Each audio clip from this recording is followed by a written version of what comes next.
భారతీయ జనతా పార్టీతో టీడీపీ పొత్తు ఖరారైపోయిందని చెప్పి వార్తలు వచ్చేసాయి. మాతో పాటు అనేక ఛానల్స్ ఢిల్లీ నుంచి ఫోన్లు రావడం, ప్రధానంగా TV9లో దీన్ని ప్రసారం చేయడంతో కూడా ఇది మేము వచ్చిన ఫోన్లన్నింటినీ కూడా నిజమేనని చెప్పి నమ్మవలసి వచ్చింది. మన ఛానల్లో కూడా ఆ విషయమే ప్రసారం అయింది. బీజేపీతో టీడీపీ పొత్తు ఖరారైందని 6 సీట్లు ఎంపీ సీట్లు 12 ఎమ్మెల్యే సీట్లు అని చెప్పి అని వార్తలు ప్రసారం చేయడం జరిగింది మన ఛానల్స్ అన్నీ కూడా. అయితే ఇది వెంటనే ఢిల్లీకి ఫోన్ చేసిన రాయలసీమ నాయకుడు బీజేపీ నాయకుడు విష్ణువర్ధన్ రెడ్డికి వెంటనే ఢిల్లీ నుంచి సమాచారం ఇచ్చారు. వాళ్ళు బీజేపీ పార్టీతో టీడీపీకి సంబంధించిన వాళ్ళు ఎవరూ చర్చలు జరపలేదు, ఈ వార్తలు పూర్తిగా అబద్ధం, ఈ వార్తలు తెలుగు మీడియాలో వచ్చి అంటే దానికి నేను సమాధానం చెప్తామని చెప్పేసి వాళ్ళు తెగేసి చెప్పారు. బీజేపీతో టీడీపీ పొత్తు ఎప్పటికీ లేదు అని చెప్పి వాళ్ళు తెగేసి చెప్పారు.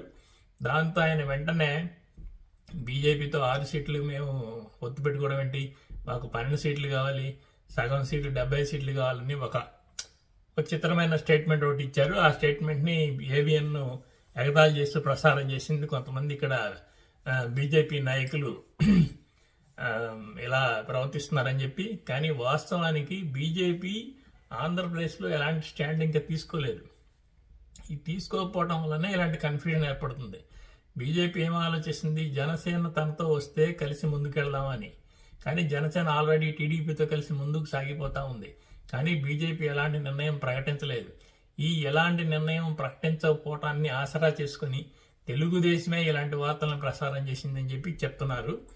వాస్తవానికి చంద్రబాబు నాయుడు మీద సిబిఐకి అప్పగించాలి ఈ కేసులని చెప్పి ఉండవల్లి అరుణ్ కుమార్ కోర్టులో వేసిన పిటిషను త్వరలో అది ఈ కేసులన్నీ సిబిఐకి వెళ్తాయని, అంతేకాకుండా ఆయన గత ప్రభుత్వంలో చేసిన కార్యక్రమాలన్నిటి మీద సమీక్ష చేసే సిట్టు విచారణ ఆరంభమైందని, ఒకవేళ బీజేపీతో పొత్తు లేకపోతే ఎన్నికల సమయంలో ఇలాంటి ఏమన్నా హఠాత్తుగా కేసులకు సంబంధించిన విషయాలు ముందుకొచ్చి అంత గందరగోళం అవుతుందని చెప్పి తెలుగుదేశం భయపడుతుంది. అందుకని అప్పుడప్పుడు బీజేపీ స్టాండ్ని తెలుసుకోవడం కోసం ఇలాంటి వార్తల్ని తనే క్రియేట్ చేస్తుందని చెప్పి అనుకుంటున్నారు.